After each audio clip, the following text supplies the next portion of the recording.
hey vẫn chút chuyện bắt din mồi hiền có tê thính hi ai sao cả pick up trip khát nia ai dầu trap đó hey xem thế phur phur ni khát vel chia tu rom to à ai cắm to khóc mày à ai tu pa ber hi nia nấu pan lai cái chuyện pa kan kom chak pa ni thine nia hey Aku moyan lawatu. anh tin mò Moyan lo. din mò anh lâu mò tu nghe La sawa. tu mò La sawa. al treo mò iming ka tu mò Tima. La sawa. hey Tima. La sim. abon ani o Ơn đẹp nấu cha. na te Ai cho là ba dầm tên. Nó cho ti dum chút mai ni asam te alu te ma me ve kan ni được. Ai dầm. lâu keng ro ti hian thing ka ek lai kha tha lo la ro kan o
ek về lo đây lâu là về không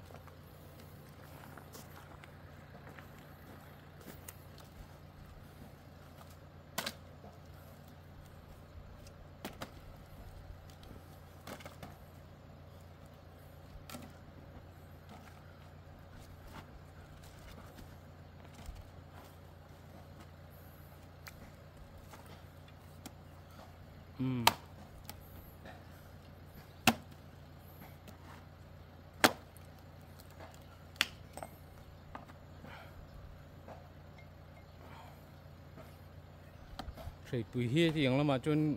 ใส่กอลหินมั่งเวเลมแล้วอ่ะอัศนดูฮาฮิตอัศนดูครบไหมอ่ะทิ้งเขาฮีฟ้าเละชีลอันนี้เจ้าตลางปุ๋ยอ่ะชักครบไหมไอ้ทิ้งตลางอ่ะพอทิ้งฮีอัตโตตัวดูน้ำมีช่องฮีปิกับจิบขัดฮีเชียงสังอ่ะอินอันเหลี่ยนี่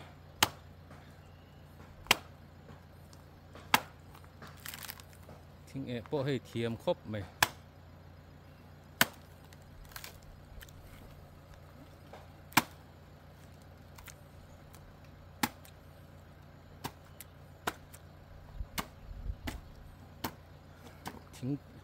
ทิ้งบุลบกเลียนเจ้าเล็กปัดลิงนี่นะอันหันเคลตักฮิจุหมูนมทิ้งขี้หมูนมมานี่ทิ้งเทียมตะเกียนทิ้งอันนั้นขี้จุหมูนมทิ้งเวนี่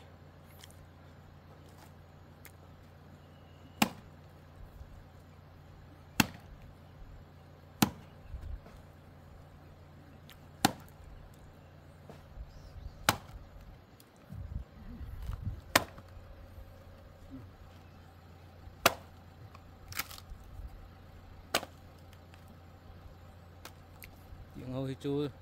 ถึงตัวนี้จนปวดเตียดเล็กๆเขาคันเนี่ยไอโปนัวมาทิ้งอามาร์ทับกะ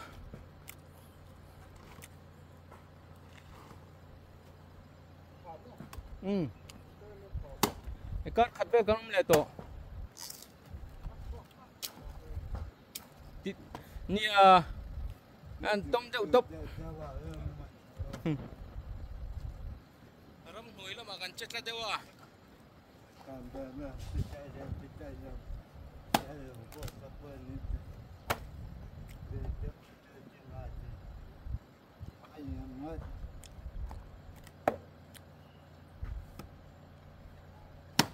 จิ้มแบบนั้นไอ้ยังไงก็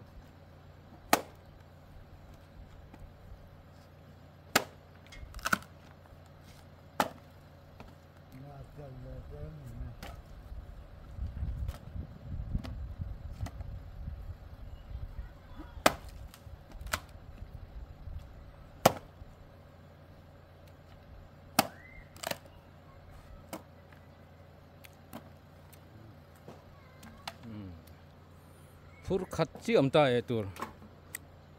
กีฬามีลมเช็ดเตะตัวเราลมมาเนี่ยโซ่ครบไหมกูกับผู้ก็ไว้ทางกำดอนนี่เมลมาเติมเดิมเกลือเลี้ยง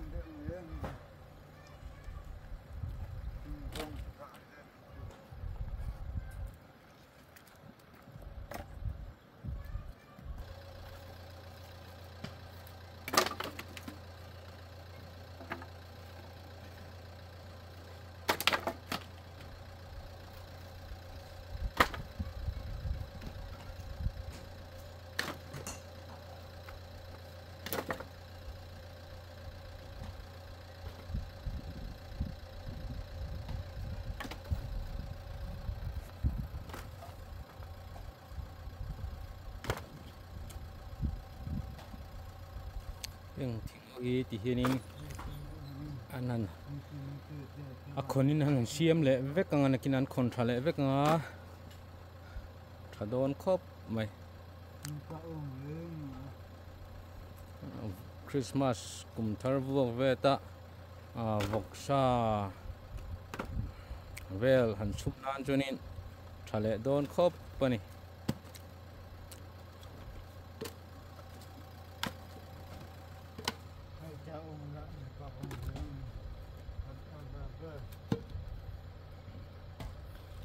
din mo hi atong hriat a har deuh hleka atong mual reng ani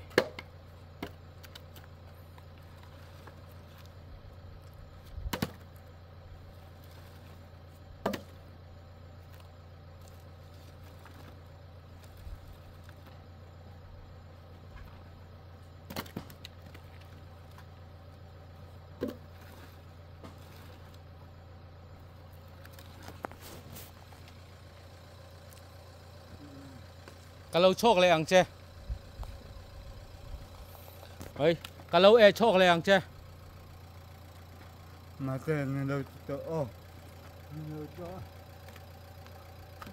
yang đâu cho cái ngon đâu ô hai ngon đâu cho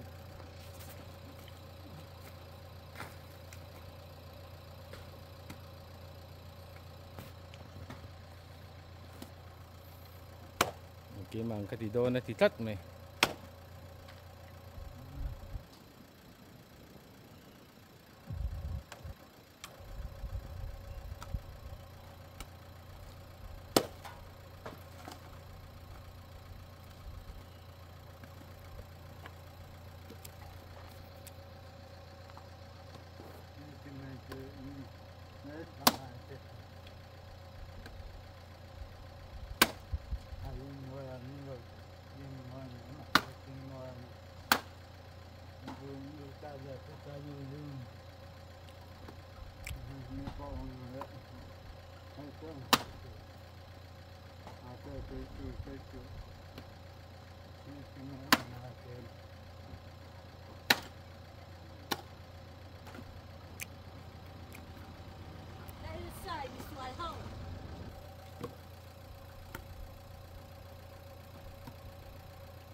dấu tiểu tổ khớp mấy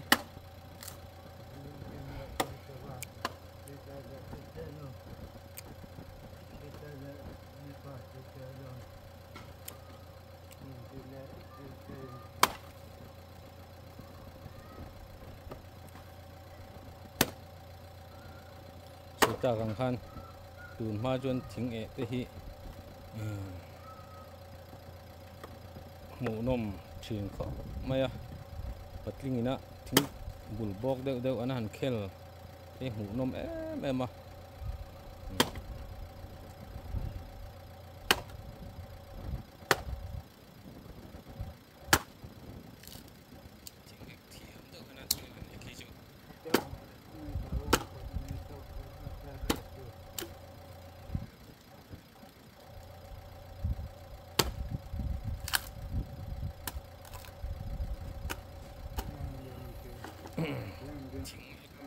thính kẹt thật đủ vắt lại chú răng thal dong hin hẳn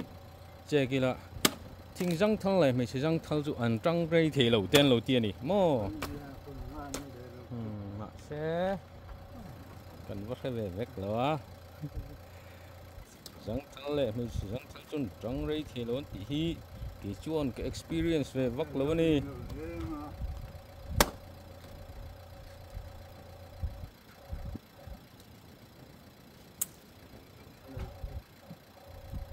Tok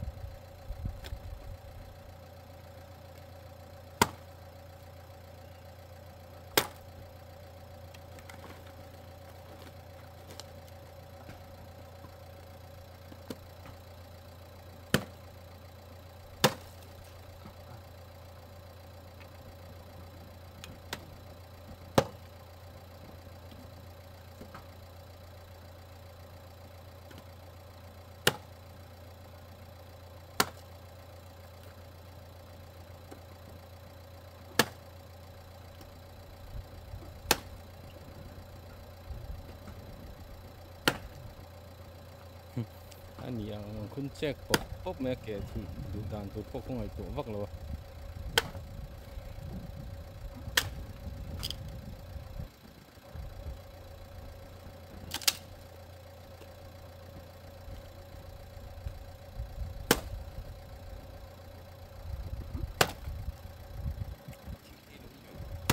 ฮัลโหลมือแป๊บตัวนี้